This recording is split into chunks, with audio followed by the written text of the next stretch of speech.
today. We have two homeschool parents, Keiko. Hi, Keiko. And Hello. Yvonne. Hi, Yvonne. Hi. Hi. And I'm the host. I'm Cam. I'm still at Diversity Limited. Sorry about that, but I'm not going to bother to change my name for the time being. I'm Cam. And then Arcadia. Hi, Arcadia. Arcadia is our special guest today, and she'll be talking more about screen time and a great concern for all parents, I think. So before we start, this time I got some advice, some other homeschool parents before who said I better have a little introduction about homeschooling in Hong Kong first. So I'll have a couple of screens just to tell some real basic about this, and then we'll move on to the sharing today with the homeschool parents and then Arcadia. And after that, we'll have a question Q&A time and a little bit of wrap up. All right, so this is what we're going to do. So I presume everyone knows how to use Zoom, and like me, I'm struggling to time. So you can use a lot of the chat function, and if you want to type in a question, you're very welcome there, or later on during Q&A time, just ask. Right? So what I'll do now, I'll start sharing some screen. Right. A little bit of today's participants' background. You are not alone. Homeschoolers, 21%. Considering homeschooling, 37%. And non-homeschoolers, 41%. So there will be a mix of questions. Huh? So quickly speaking about homeschooling in Hong Kong. All we need to know, very basic, it is not illegal. But it is not encouraged by the government. They don't really like us doing homeschooling, despite now they have to ask us to do lock up homeschooling. And they do that because they do have a belief that school is to provide the best education. That's why they do not encourage homeschool. So when we say it's not illegal, there's still some law regarding education in Hong Kong. And this is the ordinance that we need to worry about, and this is the education ordinance. So in this education ordinance, there's a few words I highlighted. First of all, they're talking about a child. A child meaning children between the age, wait a second, let me do that. Age between 6 to 15-year-old. So if your children's between 6 to 15-year-old and they are not going to school without any reasonable excuse, then the government will maybe come to interview you or find something or try to do some investigation, inquiries, and then you are able to talk with them, explain to them what is your reasonable excuse. And if they're happy about it, you might get the go-ahead, like quite a few of us. Or if they're not happy with you, they might issue an attendance order. In our experience, this is a very rare case, okay? So a few points that's basic is there is no explicit policy. So there is no application channel, and therefore there's no word. They won't say approval or you've been approved to homeschool. That's why sometimes when you read on the newspaper, the government keeps saying, oh, we haven't approved anybody. That's because there is no such policy, there's no application channel, therefore they do not use the word. So even though some of us, after meeting them, we've been allowed to do that, it's like an agreement process. So we can't say they have approved us. So this is the basic that we need to know. Now, I have a few other slides that I won't show now.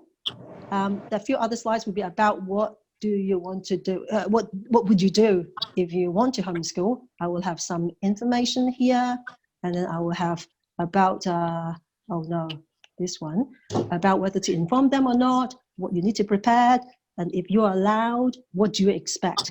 Now, mainly, if you are kind of allowed, you will be expecting a home visit every 6 months by the non-attendance case team officer from the Education Bureau, okay? So this is one main information you need to know. So I won't go further than that because they are non-homeschoolers and they might not need all this. I will send this information out after this session if you want it, okay? What's more important is to bring us to today's sharing. And these are our three guests, Yvonne, and Keiko and Arcadia. Now, Yvonne and Keiko are very experienced homeschooling parents, and actually Yvonne is a world schooling parent and Keiko is more unschooling parents. I think there's a lot of similarities now between this. So I'll let them share with you, because what really homeschooling is about is it's like a spirit, it's like a mindset about education and what you think you want to do with the education and your children and even as a family. So without further ado, I will leave this screen. Yeah. So the very first question is about why did you homeschool in the very first place?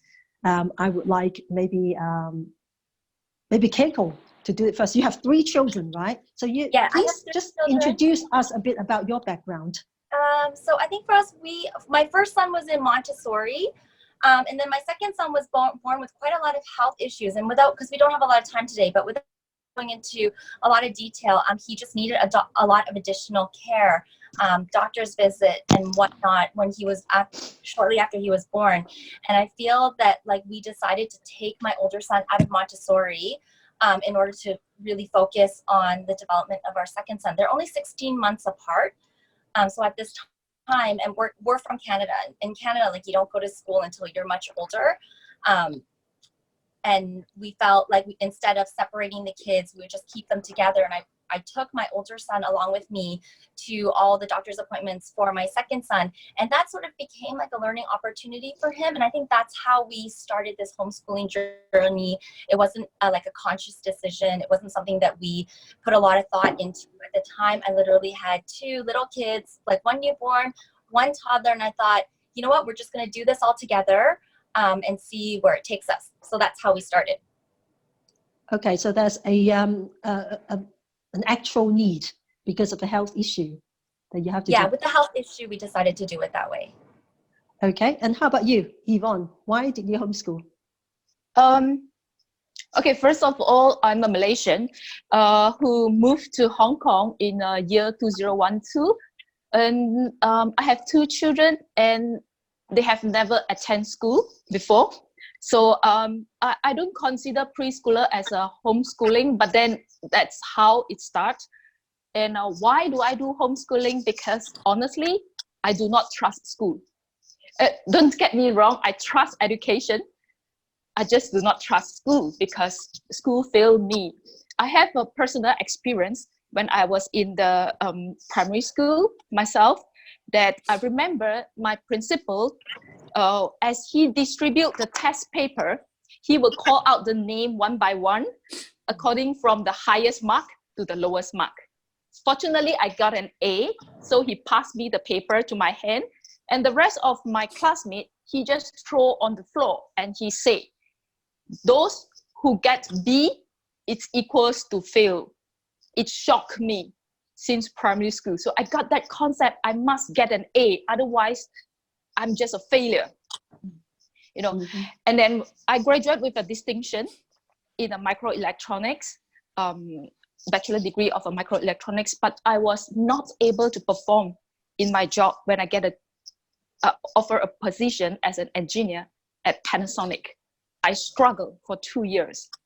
And then finally I realized I have to unlearn everything I learned in the school in order to pick up the skill to actually perform as an embedded engineer in my task. I realized it is a combination of all subjects that I learned, not a single subject, in order to be able to perform my project. But however, I never thought of doing homeschooling in the very beginning. When I moved to Hong Kong, it is because the cost of preschooler education is so high. It's like about 3,000 to 5,000 Hong Kong dollar per month for 2 to 3 hours of the kindergarten time. It is too high for me, so I decided I bring my kids to interview at one of the kindergarten. Again, the process shocked me because I never realized for a kindergarten to get admitted, you need to be interviewed. It is a very cruel process to me as a parent when I sit beside my kids and watch the whole process. But of course, my kids is able to read at that time when he was 4 years old, my boy. And so the teacher say that he is beyond his peer at this age of academic wise. So I decided he do not need to attend kindergarten because it is too expensive for me. I can just keep him along, play together with me, and later on to admit into the primary school itself. And then another news shocked me in Hong Kong. The commit suicide rate in year 2014, the report that I read in Hong Kong was so high among young people, especially a teenager. So I remember very clearly a 14 years old commit suicide. The reason because he's a top student. And being a top student in his class, and according to him, why he took this path, because he can see the future lying in front of him. He just need to continue to sort of like excel in academic, and then he will eventually have a good job and own a house, own a car, and have a good life.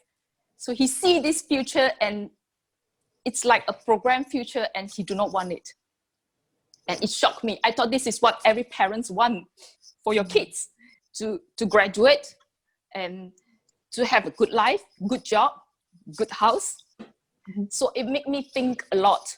And that is eventually the path that we took on from kindergarten. The price is too high until the homeschooling, and to unschooling, to worldschooling, until today, as my kid is 11 years old and 8 years old now.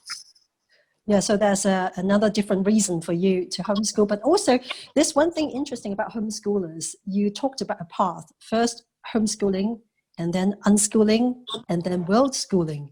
And Keiko, I wonder whether you have the same similar path, because a lot of us, we started off having more structure. And then soon it become less structured. And then later on, there become no curriculum. And then later on, we travel. I think in the beginning, it's quite, it's intimidating and it's very scary. And there were many years where I felt like I had no idea what I was doing. And then I would compare with my friends who had kids that were in school. And our family is not anti-school. I feel like we sort of fell into this homeschooling, and then it became something that kind of worked for our family. And so we decided to explore and continue down the path with the idea that in the case that it didn't work, we would just then apply for school and put the kids into school and go back into the traditional path. And, you know, my eldest is 13 years old now. He just turned 13 in January. And I can say the past 13 years, I'm a much more confident homeschooler now because of all the experience that we've gone through. But it wasn't something that we went into with all the answers already. And I do feel like with homeschooling, there is an evolution. In the beginning, I literally bought every single kind of syllabus. I tried many different things. I was very insecure and not sure. But, you know, just like with any other experience, the more you do it, the more you experience it, the more you fail, and what doesn't work actually propels you towards something that actually does work for your child. And having 3 children, I have to say that one path doesn't fit everybody. Like what works really well for my older son is not going to be right for my second son or for my daughter. And what I feel is one of the main benefits for us to homeschool is that we have been able to cater the learning to their individual learning style. Yeah. There's one question that's one participant posed is what makes you have the final decision to leap over? Because normally you have a time when you were not sure whether, oh, should I do it? I really like it, but I'm scared and all that. So what was the last push that makes you, okay, I'm doing it now and I'm no turning back? What is that push? I don't actually think we are at that point yet either. I feel like for our individual family, we assess every 3 to 6 months is how we're approaching it, working for everyone. And this is like a family meeting that we have with our kids who are very involved in the decision making for their schooling. What works for them? What are they enjoying? Where are they struggling? And is the current method working? And if it's not, how do we change or make adjustments so that the kids are definitely, I feel like with older kids, you need to have the kids on board. I cannot force them to do the studying. I can't force them to do the work. And so I think it's kind of like a board meeting that we have with everyone's input taken into consideration, and we go forward from there. So for us, I don't feel like I have that line. Like if my older two sons, so one is 11 turning 12 in May, and the other one is just turned 13. If they by chance decided that they were done with the homeschooling, they didn't want to be at home anymore, and they wanted to go to school, I would very happily support their decision. But what works for them is that they are in charge of their own education. It's not me. I am not pushing them or telling them what they should and shouldn't be doing or how they want to do it. Of course, everybody has to learn, but it's really given, like they know that they can decide. Like homeschooling, we're homeschooling because they have decided to homeschool. And if they wanted to decide to go to school, that I would support them in those decisions as well. Brilliant. Now, this next question applies to you, both of you.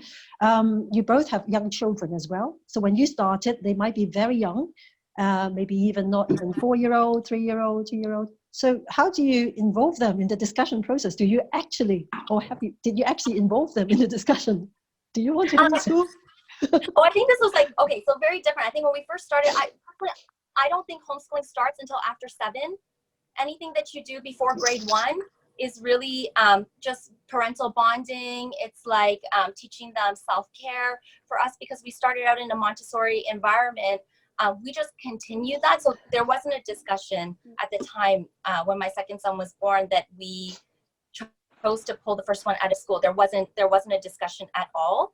And we start off, so I think one of the questions is in the beginning, how did we do it? And for us, we found a method, which was for us the Montessori method, but there's the Waldorf method. There are many different approaches. Reggio Emilia, there's so many for like preschoolers. But we found that the Montessori method worked for us, and we just continued in that way, doing practical life activities and child-centric learning. Great. Now, I think you point out one very good point that I would like to clarify here, because in Hong Kong, I have heard like parents of 1-year-old child ask, oh, I want to homeschool my 1-year-old. And I think this is a common conception about Hong Kong parents. And whenever they're not sending their child to school, they think they're homeschooling. And actually, there's a sort of a definition about homeschooling. It should be at least after 6 in terms of Hong Kong anyway, for primary school years. Okay, that's a great clarification. Thank you. Now, I would like to turn to Yvonne. Now, you, when you started homeschooling, how old were your children? Like my kids never attend school before, so if Hong Konger would consider homeschooling even from 1-year-old, then I start to homeschool my kids since 1-year-old. You know, but then we take the approach like Keiko. We take the approach of using the material of a Montessori, and in holistic development about the kids, I took the Waldorf approach. So our house setup is very Waldorf based. I took a course about the Waldorf, and I really fall in love about Waldorf because they take education further to next step to support a lot about the inner being of a child. So it's very good for Asians like us because we don't usually discuss our feelings with parents. And then I realized it is so much important that our feeling being supported when we are able to do well in academic wise and physical wise. So we do a lot of storytelling. We do a lot of emotional sharing. We do a lot of hand gesture using the Waldorf way at home. So during the preschool year, I do a lot of a sensory type of the activity with my kids together. It's nothing at all about academic content. So it is part of becoming like a family routine activities. Maybe I can share about some of the photos so that you can get a better idea about what we do at home, actually, for preschooler, in case I see that some participants have questions about what we could do to do when we do homeschooling with a preschooler. Okay. So this is what we do. We visit the museum. We set up a fairy door so the kids can talk to the fairies, like as if like the fairy comes alive, and then I get to know a lot of their feeling. This is the color bubble. It's very easy to do at home. You know, the kids play with eyes. Way, right? These it's like a mixture. Yeah, it's like a mixture, because some sensory part is like the very Montessori, but the setup you can see is very Waldorf light. So we do decoration together. We play with a different texture to develop their motor skill. To build the eyes, because this time is during around Christmas, and we allow our child to do this setup. A lot of storytelling. We will spend time after dinner, sit around, and the kids will tell us the story, and then why do they do this setup. In a way, I think this greatly helped my child to develop a presentation skill, which he is so strong at right now. He is so confident every time when he stands on the stage and make a presentation about his idea. I think this is fantastic. We took him out to outdoor to do a lot of the nature connection. Yeah, we visit the farm regularly, so the kids have a play group, sort of like his friends, like a classmate friends, but they have regular play group. They play together at a farm.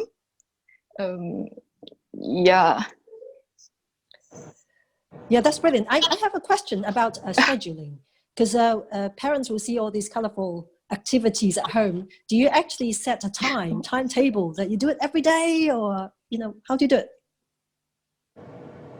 Never. It is too stressful when you have a scheduling, I must say, because scheduling is more like for a school timetable, in order for you to teach a big group of children. When you start to have a scheduling at home, it is like you move the school to home. But then at school, you have a big group of people, of a staff and teacher, to do all this structured learning. But then if imagine you are alone, or just you and your husband, just me and my husband, to take up all these resources and do this at home, it is too stressful. So this is how that we get homeschooling from a very structured homeschooling and become unschooling and become worldschooling.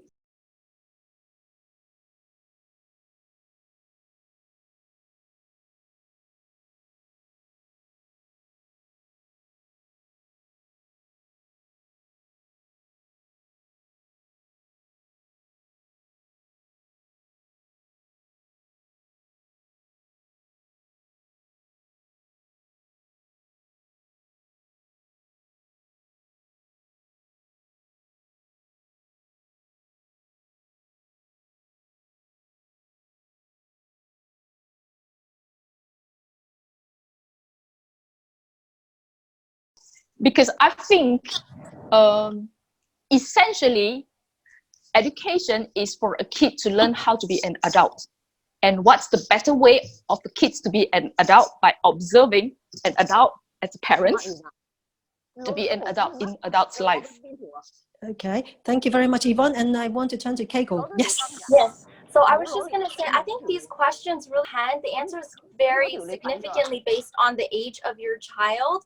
I think when they are younger, yes, so every approach is different. We were more on the Montessori side, so we did a lot of cooking together, baking together, self-care together, making the household quite accessible, encouraging the kids to use like knives or use adult materials to do things for themselves without requiring help, and just setting up an environment that was very functional for the children by themselves, where they didn't need a lot of assistance. And whether or not we had a routine, I think like we definitely had some sort of routine in that, like, you know, they would wake up at a certain time, we would do breakfast, and then, you know, there would be like brushing your teeth, and then if the chore today, like if I had laundry that needed to be folded, then we would go move into laundry, and then maybe we would do a reading activity, and then the kids would have their quiet time while I prepared lunch, and then we would then maybe parts of the lunch we would prepare it together. So I feel like with little kids, it's more of like a routine. It's not so much about staring at the clock and watching your time, because I think that does make it very stressful with younger kids, especially in your own home. But that with older kids who are able to manage their own time, that they do have their own routine and they do have their own schedule. But in our case, they have participated in the creation of that schedule. So if, for example, you are the type of person that likes to wake up and lie around in bed and maybe do your reading in bed, that would be part of your own schedule that you set out for yourself, and not just like a mainstream schedule that everybody else is doing. And I guess lunchtime would be a certain time, or like if you have this class or you want to go see that friend, that would all get scheduled in. And it's quite dynamic. I feel like it's not like school in that, you know, Monday to Friday, 9 to 3, you follow this routine, you follow this schedule, you follow these classes. In our case, it's not. We're actually quite flexible as long as everything gets slotted in at some point and the kids are on top of it. So it's like, you know, I can't do this today because I want to do this. I want to take this other class that is really fun, and all my other kids are doing it because they're on spring break or, you know, March break, that they would want to stop what their normal so-called routine would be, but that they would schedule it in somewhere else. So that it's just about time management, which would also be part of the homeschooling, is how do you manage your time? And that has nothing to do with an adult or somebody else giving you the structure. It's that you need to be quite self-motivated to do that. But that's something that we've built over 13 years. So it's not something that I've just woken up today and said, hey, you know what, today, guys, you're just going to have to figure it all out by yourself. It's just been something that we have slowly worked with them, taking into their input, and on things that I felt like it didn't work out. Like, say, for example, if I slotted in my head, I would say, I mean, because everybody has opinions, right? Like, if I think lunch should be 45 minutes or 30 minutes, but at every day, 30 minutes in, 45 minutes in, I'm rushing people to finish lunch, then we would literally sit down and say, hey, I thought that's enough time. What's going on here? What do we need to change? And that it would be a discussion that we would work on as a family together. And so I also feel like our home schedule or routine is constantly evolving to fit. Yeah. Okay. Now here, I think we have one question also from Violin, and then he's asking, during homeschooling, unschooling, are there any courses to comply regarding the Hong Kong government, or are we free to go? So have you actually both been approached by the Education Bureau at all? Yes. So I tried to report to the government a few times, and they just didn't really want to hear from me, and so I stopped writing and calling them. So I think they were quite young. This many years ago. I actually called the EDB. I wrote to the EDB and I said, hey, I would like to homeschool my children. These are the reasons. And they did the standard response, which was put your kids in school that's best for them. And then, you know, so then I insisted, no, I really want to homeschool. You know, again, reiterating the reasons why we wanted to do it. And, you know, it just didn't really go anywhere. So in our case, nobody followed up. And we didn't continue pushing after a few times of it not really going anywhere. And so we have not had any government contact in the last year. I think you are not alone. I've heard a number of other cases too. And how about you, Yvonne? Have you? Yeah, I've been contacted by the EDB, unfortunately, since Joe was 6 years old. And he's in the list of absenteeism from the school. So I get a lot of information from Cam, from EDiversity. I'm really, really grateful for a lot of the support from the group to know that what to prepare when you are being approached by the EDB. And because the kids do actually able to produce some kind of the work product. For example, like he wrote diary almost on a daily basis. Initially starting from drawing and then to, you know, start to do some handwriting. So diary, and then he started to do some calculation, he draw comics. And so I presented all those works to the EDB every time when they do the home visit, like once a year. And I specifically need to avoid the word unschooling because they do not like this word. It is a very sensitive word. But I think the label actually do not really matter about what we are doing, because even though homeschooling, unschooling, worldschooling, the kids learn something. So to them, it is more important about we show them throughout this year what the kids have been done. So I show them some of the coursework. I show them some of the photos, like how when we are on the traveling, what the kids produce. They have the idea to set up an exhibition about the environmental, about the saving the Amazon rainforest. It is a project. So even in a draft format, in any format, it is fine because it's a project and then with a schedule. So to EDB, it is like a work product because for them, it is very difficult for them to evaluate the kids because even in Hong Kong, you have so many different standards. You have ICGSE, you have Montessori, you have Waldorf, you have, like conventional Hong Kong syllabus. And of course, every time when they interview, they will try to persuade you to send the kids back to the school because they always think that they spend a lot of the resources and the budgeting in doing, I think one of the most budgeting for Hong Kong every year goes to the education, and they would really like us to utilize this budget. So to them, it is like a good gesture. And then to continue being interviewed by them, it's also kind of a benefit for us. Actually, they are sort of like providing a support for us. Like if at any one point, like Keiko mentioned, my kids are free if they want to go back to school, or they want to continue to unschool, or they want to continue to world school. So there is a channel if they want to go back to the school.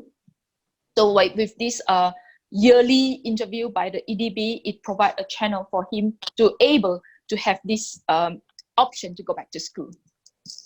Okay, so maybe we have another 5 more minutes of this discussion before we move on to Arcadia. This question also often comes up, how do you, if you want to go back to the mainstream or go back to the system, how are you going to prepare them? So in your case, maybe Keiko, you have 3 children, and yes, you are always prepared that they might ask you that I might want to go back to school. So in your way, your type of preparation, which is quite different from the normal school yes, situation, how do you think you actually have prepared them for them to go back to school? So I think in our household, I am definitely not the leader, as in like, I'm more of a facilitator. So I feel like for the kids, they know if they had wanted to go back to school, I would really put the ball in their court that they call up some schools or they do the research as to what is required of them. Of course, it doesn't mean that I wouldn't know what they needed, but that I would really put it in their court so that they are motivated themselves to get themselves there, and we would support them in any way that they needed in order to achieve those goals for themselves. In terms of schoolwork, I get asked this all the time, but I feel like in the way that we have structured our homeschooling, so yes, we are unschoolers, we also are worldschoolers. So we've been traveling for the last 6-7 months, and I think previous to this, but since the children were very young, we've been a traveling family, leaving Hong Kong every month, every other month, and living in different parts of the world. But we do schoolwork, and we're not exactly an unschooling family. And I think in that, the way that we set it up is we never let the kids progress or rush them to progress to another level until they really truly understood the work that they were working on. So in this case, I feel like my son, who is, well, everybody has their strength and weakness, but my older son, for example, is 13, but his work level is much closer to a high school level. And he's actually at an age where he can probably do an online high school program, but I've left it to him to do the research to come up with, 2 or 3 online high schools that he feels is appropriate or of interest to him. And I think it's no different than when I was researching universities. that I would do the research and then go back and say, okay, this is the pros for this one, this is the cons for this one, but they're just doing it at a much younger age. So in terms of whether or not they are able to, you know, go back into mainstream schooling, it's not really up to me, I guess. I feel like it's really up to them, and we've raised them to set goals for themselves and to kind of fit to accomplish the things that they want to accomplish. Yeah, so it's not about me, and it's not about what I want. It's really about what they want to do and accomplishing those goals. So we would support that goal in any way that we could. Okay, I think so for this my kids for this year, for last year, my kids, because I travel a lot too, like 4 to 5 months at one country all the time. And then my kids request a break from traveling. So actually he is in one of the entrepreneur international school in Malaysia right now, because he earned himself a scholarship to be able to put in that international school. So the first time as he entered into the school, he is already a year 5 student. And I noticed that his performance in the school is very different from other school kids, even though this international school encourage a lot of the agile method and so on. So in a lot of the subject, he is more advanced, maybe because he interacts with the adult a lot. But in certain subject, like in Malay, because this is in Malaysia, you need to study Malay language, and then like a specific algorithm of mathematics. No, he can do fraction, but he can't do multiplication. So in certain way, the kids is advanced in certain subject, but then he is behind in certain subject as well. So I'm not too worried when we put the kids back to the school, because they will quickly realize which is the area they want to work on, and then which is the area that they are excel in. It is sort of like an assessment for them throughout the year of doing unschooling. How did they do before this? Okay, so maybe we answer a couple of questions first before we move on to Arcadia. Hey, now when the EDB wants to check you, are they sending an agent, and does he interview the kid? So I think Yvonne, can you answer that? Usually they would have assistant and then accompanied by a leader of inspector, the so-called inspector officer. So the assistant will kind of contact you through a phone and to make an appointment with you. Only if you accept the appointment, then they will send an email to officially inform you that we set up this appointment together with this inspector officer, and please bring along the coursework, so on and so forth. And do they interview the kids? Okay, when the kids was younger, they are trying to chat with the kids, sort of like, because the parents are there, they are just trying to talk to the kids. I think I couldn't say that they will interview the kids, because according to some parents, even if the kids is not around, it is also okay, because mostly they want to interview the parents. And the reason why they chat with the kids, I think they want to find out whether the kids are being abused, okay, or not being appropriately parenting at home. So this homeschool, is it because really doing homeschool, or any other family issue? So not really academic assessment to the kids. Okay, last question is it good enough to show them what you are used to do with kids, like photos, activities, projects, etc.? So what do you show them? Is it, you know, when they come to home visit you, what do you need to show them? So I show them what is conventionally taught in the school. For example, language-wise. For example, when we do some science experiment, when we do the exploration in the outdoor, to them they categorize as science subject. So to us, like we do a lot of the very free courses, we just have to segregate it according to what a conventional school would do. just like putting everything a presentation. So it's like an excursion. So when he worked together with a team, play at a farm, so we put it under science subject, the kind of thing. Yeah. So according to what they want to see. Yeah, I have a little bit to add myself, because when they used to come to visit me, I have 2 children now, they're 19 and 21. But in those times, I would normally just give them very little things. They don't ask for a lot. Normally, they would like Chinese, maths, English, the main core subjects in Hong Kong, and they would only ask for one piece of work, just like one page of work for each subject. That's all they ask for.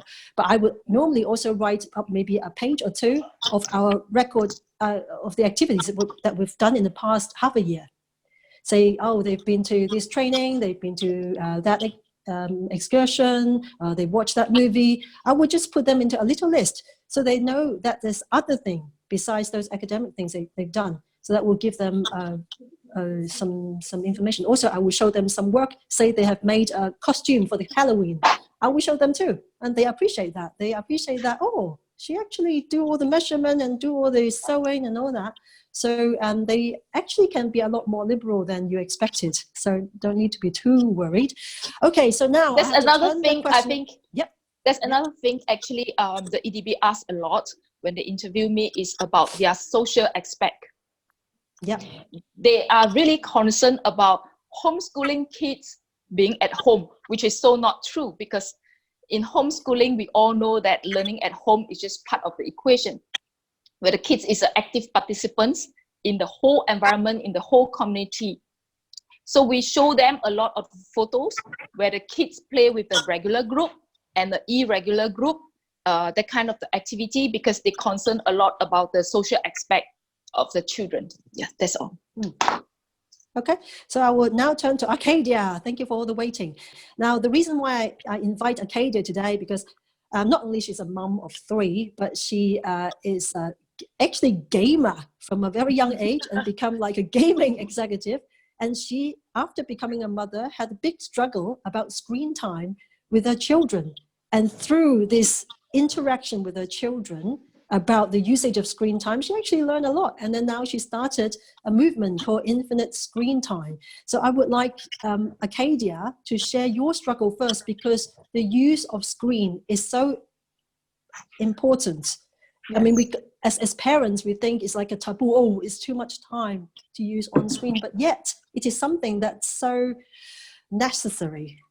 So tell us about your struggle, how you overcome it, and what you're doing now.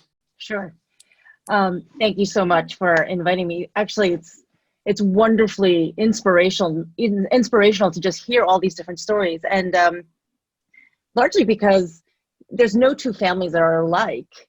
And you know, there's this churn of education that is very structured in a very uniform way. And so I love hearing these stories. I'll tell you a little bit about my struggle. It started, I guess, when my son now is 13 years old, similar to Keiko, and when he was around 10, there was a particular evening in the summertime when we were on vacation, and he threw an iPad at my head. And it was one of those moments where I'm sure lots of families have experienced it, where you're trying to get dinner on the table, or you're trying to transition to one thing, and they're on the iPad or on their electronics, and they just will not get off. And I was nagging him and trying to direct his attention elsewhere. And I think he had just had enough, and he threw that iPad at my head. And I was extremely frustrated at that point. And I have to tell you, my experience, when Cam is saying that I'm a gamer, before I became a stay-at-home mom, I was the chief operating officer for Electronic Arts, which is EA. So EA Sports, it's one of the biggest video game companies in the US. And when you are, I retired when I was pregnant with my son. And when you are a person that works in technology, particularly something like video games that are sort of made to not only be fun, but essentially have all of these hooks to kind of bring you in. And then you start to then you go to the other side and you become not only the user, but the protector of the user on something like that. I became what my kids called Darth Mom. I was, and you know, at the time also the American Association of Pediatrics, you know, came out with all of this literature and studies about screen time use that was only a few years old at the time, that 20 minutes was the maximum amount that you can actually use for screen time. And any more, there was unclear evidence, or, you know, it could potentially rot your brain, you know, and then you throw on top of that a whole bunch of mommy guilt and shame. Then this kind of thing, this new thing, this thing that we as a society have never had to interact with, becomes somewhat demonized, right? And that's what I was experiencing in my family. So I became the ultra strict mom with the 20-minute timer, that was constantly on top of my children about the amount of screen time that they were using, just across the board. And it became, from the moment my kids' eyes woke up, their eyes, they would be like, when can I get on that screen time? And I had a very intricate series of like chores and little charts that they had to complete. And so I don't know if any of you had that experience, but after that moment, I realized I was actually giving some power to this thing, that it was becoming larger than the conversations that we needed to have, that it was the center of the way I was parenting, when in actuality, it could be a tool, or it could be something, an avenue, an opportunity. So I decided after that point that I would take the power away from the screen time. And I did essentially what Keiko was talking about too. I mind tricked them. I Jedi mind tricked them into thinking that actually you have infinite amount of screen time. You can choose how much screen time you can have from the moment you wake up, but mom's going to talk to you about choices, and, you know, and mom's going to talk to you about time. And we're not going to talk about screen time like, you know, games, games, movies, educational content, all of these things all together. We're going to talk about them specifically. You know, like, well, what do you want to do? You want to play Minecraft? Oh, do you want to watch YouTube to look up this particular fact? And from that moment on, everything changed in our relationship with technology. And it unlocked so much more conversations about the opportunity for technology, which I think is extremely inspirational. And so 100% guaranteed, every single one of our children will have something to do with technology in their future life. And what I was doing before my sort of infinite screen time change was I was talking about technology, this thing that could be this, you know, key to their future, their career, how their platforms for doing good in the world. I was talking about that thing like drugs or alcohol. And what I needed to do was talk to them about it as something that can empower them. And so I sort of did this switch. And as I started talking to more and more parents about it, particularly my background as a tech executive and a stay-at-home mom living in Asia, I've been living in Asia now for 13 years. Actually, my kids talk about the requirement for unschooling. They actually went to public Korean school from the start, and we recently moved here to Hong Kong 2 years ago, and they're going to now an international private school. And so they, as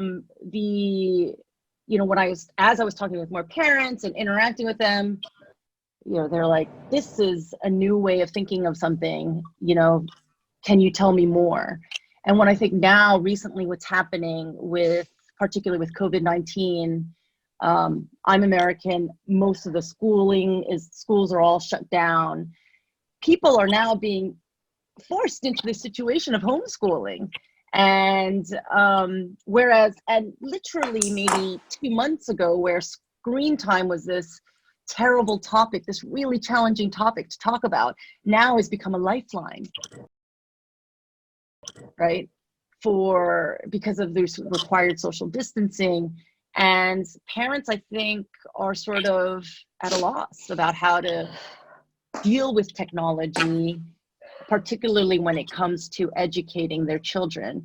That being said, I have to say, homeschooling parents, you guys know the power of technology. Like, you know, the amazing, I mean, what was the first thing that happened when schools were closed? All of a sudden people were saying, you know, there's Khan Academy, there's Epic Games, there's all of these great little, there's Reading Eggs, there's all of these great little apps and tools that can help a child learn. Were overwhelmed by the choice, but they were also surprised by the quality. And so, in homeschooling parents really, they've gotten it, and they've understood that asset from the start. It's just a question of how to harness it in a way that kids can be in control of their own technology, as opposed to having that technology control them. How did this yeah. Okay. Yeah, can I say that? I just want to say, like, I think anyone who's raising, especially sons that are in that range, 9 and above, I feel like this technology question and the technology concern is huge. And I think a lot of parents are really struggling on how to deal with that dynamic between your child, because there's so much that they want to do online, and there's so much fear involved with, you know, what are they looking at? How is this affecting their brain and their development? What are they spending their time doing? And what are their benefits? Or, you know, what exactly is it? And I feel like in our family, I have 2 sons. And for us, we've decided to focus on management. And I feel like when they were younger, it was very obvious that they could not manage. The attitude would be bad after the screen time was done. You know, you could see it in their eyes. They wouldn't be interested in other things. And I think for us, we chose different techniques to deal with things at different phases. But now as they're older and they understand, it's really become a conversation about management. Yeah. You know, what do you do when you want to play more, but you have all this other stuff that you're supposed to get done? And how does that affect our relationship as a team? And how does that affect you as a person if you don't do what you say you're going to do because of this hobby that you have or project that you're working on? And I think that dialogue, it can be about anything. It doesn't have to be screen time, but it's a dialogue about life, and it's a conversation about building character. And I think those things put together, it's not actually the screen time. Like, yes, right now it's the screen time for our kids, but you can replace screen time with any other, you know, subject. Yes, yeah. And it's about the dialogue and connection. Yeah, and so that was why I think that for that reason I felt like I needed to push the dialogue around screen time by, you know, sort of challenging the demonization of it, right? That it was one of the myriad of questions that any child will have to make when it concerns the way that they want to be mindful, or if they want to, you know, be deliberate in the direction that they want to go in their life. And so, and there's a million different little choices that they're going to be making. And, you know, screen time just happens to be one of the many choices. And I mean, you tell a child, I used to do these talks at schools, you know, as somebody who made video games. You tell a child that, oh, you know, us game makers, we made this game so that it could be addictive. And once you tell them that, they're like, oh, how could you do that? And now I need to know, now I need to figure out how, I don't want to be tricked by you, right? And so kids are they're very clever, right? And if you then all of a sudden get them in on the secrets, then they want to figure out how they can be their own selves in their own identity. I have a very good example add on to what Arcadia just said. That is the trick I use actually. My son is 11 years old and he never play computer games, and we are kind of a quite proud, almost screen-free family, because I was a gamer myself, and so from recovering gamer. yeah, and my husband actually play computer games a lot at home, and since very young, I have been telling my kids that it is not your fault when you get addicted to the game, because it is our failure as a programmer when I am not able to hook you in front of the screen. It is nothing to do with your self-control being weak. It is nothing to do with not listening to your mom. It is everything about programmer is always thinking one step ahead of you, how to make you hook in front of the screen for as long as possible. So from very small, I tell my kids about all this logic because this is how we programmers do. And so he realized it is not his fault if he get hooked on the screen time. So he think the best way not to be controlled is never to touch computer games. So as a boy of 11 years old, he has a lot of peer, his friend, who is playing the computer games all the time. And he feel really sad when his friend is playing the computer games. He think that they are spending a lot of time in a virtual world. But he is spending a lot of time in a 3D world where he make a real connection with people, real connection with nature. And I think this is fantastic because he lives in a world like, you know, he wants real connection. He hunger for meaningful connection rather than on the virtual side. So right now, even if he go to school, because a lot of his friends will play computer games right in front of him, he would say, can we talk something else? And his friend really respect him in a way that he's able to bring in something interesting into the circle of his friend who is playing the games. So I see it is a very long process for parents to establish that how to make connection to people, to nature, to your interest, to your passion in life, rather than just the screen. Because I think it is very difficult for a kid to make a meaningful connection virtually. And even though knowledge is so much available online, it is just an information. If the kid is not able to use a critical thinking, you know, to synthesize or critique the information that they receive, it is just an information. It cannot become a knowledge. So I always think that it is important to develop the critical thinking of a kids before they are being exposed to the internet, because the information is too massive.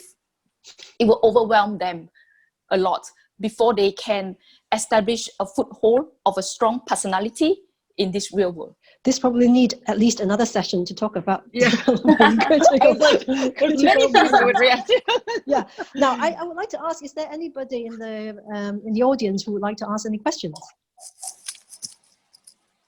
Because if not, I would like to wrap it up. Because say Arcadia has actually written her own experience here, so you can click onto this link and then see her own homeschool experience in the corona's times. So you can read about it more if you're like just dealing with your day-to-day education now with your children. What to do if you really want to homeschool. Now, EDiversity is a charity founded by parents, and what we're doing, we're not promoting homeschooling per se, we're just sharing our experiences for people who would like to do it. So the very first thing we suggest you to do is do your research. And then I put together, which I'll send you later if you request this PowerPoint, that you will see different articles. You can see this one by Joshua Stamley, and he is a homeschool parent and he moved away from Hong Kong now, but he wrote this article back in 2014 and he posted it on SCMP at the time. So this is worthwhile for reading. And there is a Hong Kong homeschool website as well. There will be a link and you can click into it. There are more that you can read. On EDiversity website, there you will also have a link to it, and where you can find in our bookstores, we have published 2 of these homeschooling books written by homeschool parents. And actually, Yvonne and Keiko have both written in this latest version, which was only just published a few months ago. And then for myself, I published my own homeschool experience, but these are The bottom two are Chinese books. The top two, you have English and Chinese articles, enough for English speakers to understand. For the bottom two, my book is about my experience and how I dealt with the EDB. And then for my partner at EDiversity, Doreen Ho, she spent a year doing gap year with her son and 5 other kids in Hong Kong, just experiential learning around Hong Kong. So her experience also very interesting. So if you can read Chinese, those are the 2 books or 4 books you can do as a basic research, okay? And number 2 is also extremely important, which Keiko has said, all homeschool families should do is discuss within family and the children. And this is very important. And and number 3, inform EDB or not. If you're in a mainstream school, normally, if you don't go to school for 7 days, your school will report you to EDB anyway. So for a homeschool parent and as EDiversity, we always encourage people to reach the government because we have nothing to hide anyway. So just be open with them. And then if you do, get prepared and your reasonable excuse, your plan, and the interview. You don't really need to do too much. Once you've prepared this too, you can go to the interview, and then you just and they will contact you anyway, and say, but they may or may not contact you anyway. I think it all depends on whether they have the manpower. And then the number 5 is, what if you are allowed? Yeah, remember we cannot use the word approved. Actually, even allowed is not really a word, but what if you're given the green light to go ahead? You have the home visit, maybe for every 6 months.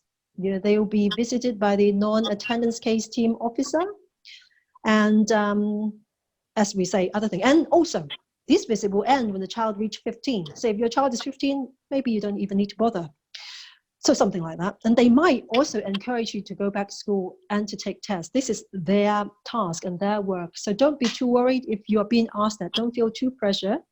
Because if you know what you're doing, you explain to them and stand your ground. They don't, normally force you to do it. Now, what you expect here, they like what we covered just now. They like to see set curriculum. They like to see what you call objective learning. They like to see in Hong Kong, Chinese, English, maths, and social life, and visible learning experiences. But they don't need too much. So as long as you get prepared, and as long as they see that your child seems to be overall well-being okay, and you seem to be caring parents, taking care of them, you can show this evidence, that's pretty good. Okay. And also about whether unschooling, yes, they don't like the term at all. As long as you can show them the evidences is important, that's one thing. And okay, so the last thing, our experience is a lot of the officials actually is very open-minded and understanding, while some may be a bit more traditional. So if you do, it might get quite frustrating sometimes, but there are just a few points we would like you to consider. First of all, we just have to be empathetic to them too. This is their job, and because this is what they believe and what they know, and they might know very little about alternative education. So that's why whenever we meet them, we treat them as a time for mutual understanding. We talk with them, we actually sometimes ask about their stance, and then we tell them what we do and what, in general, what homeschooling is like. So you increase the understanding, which is great, okay? And I always have to tell parents, stay calm, because some parents do get very angry, and often it doesn't help the conversation with the government when you get angry, okay? Yes. And so also the last question is here. If they ask you to go back to school or to take tests or something, just always ask yourself why you homeschool, and as long as you've been doing it well and according to the best interest of your child, and for the child's benefit, and if they can see it as well, then I think you can just stood your ground, say no. So some other points, and I can just share with you all this later on, okay? Cam, very quickly.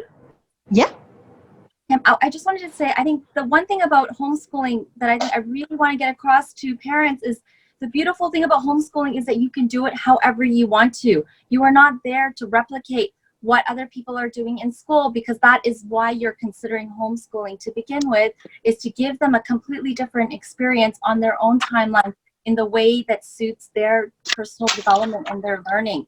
So I think having this like trying to have a marker like, oh, what are they doing in school, and whether or not you fit into that measurement is really not the purpose of homeschooling, although that does try to give you a little bit of comfort in the beginning. I know it did for me.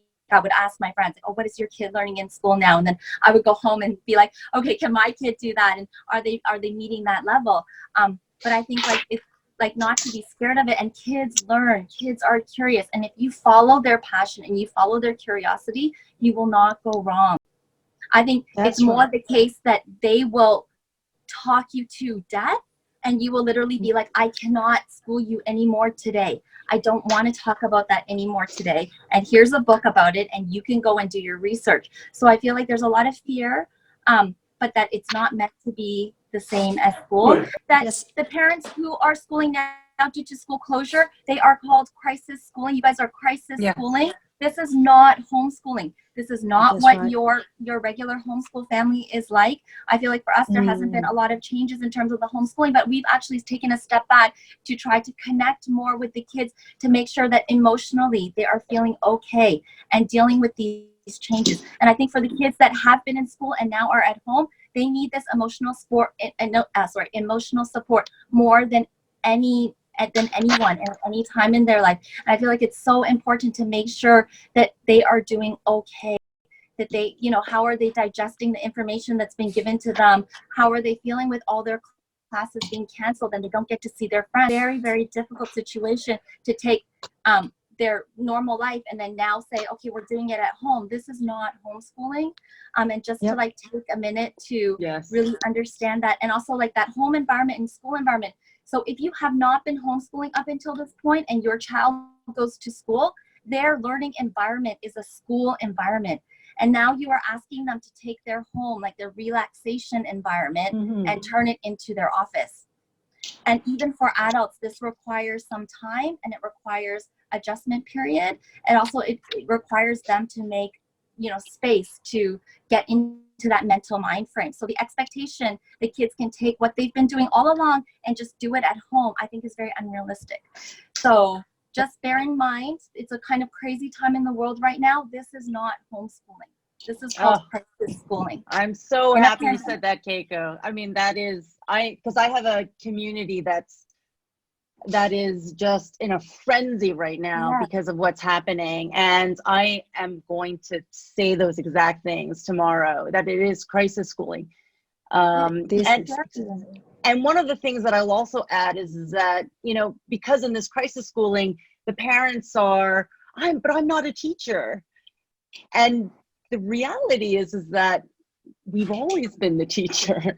The kids look at their parents as models no matter what. And so, and I think that was one of my big takeaways in listening to these stories about homeschooling, real homeschooling, is that you've taken that idea of the fact that I am actually the guardian of the education to the next level. And so thank you.